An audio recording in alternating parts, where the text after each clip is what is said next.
ભાભી, હું શું કહું છું, આ ભાગ્ય એકલો બિચારો કેટલું કામ કરે, એને પણ એની જિંદગી માણવા માટે સમય મળવો જોઈએ કે નહીં? અને આ રેહાન, એને માથે નાખો થોડી કામની જવાબદારી. છેવટે તો બંને ભાઈઓએ મળીને જ ચલાવવાનો છે ને આ બિઝનેસ. MBA ફાઇનાન્સ કર્યું છે, તે પોતાનો બિઝનેસ છોડી ને બીજાને ત્યાં નોકરી કરવા માટે થોડું કર્યું છે? હે?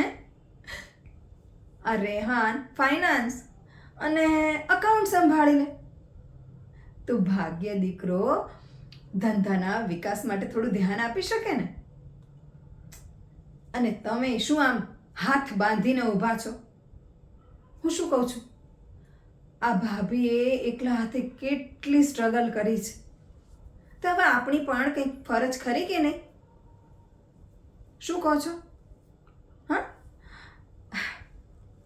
એટલે હું એમ નથી કહેતી કે આજ ને આજ બધું સોંપી દો, પણ આજે નહીં તો કાલે જવાબદારી ઉપાડવાની તો છે જ ને.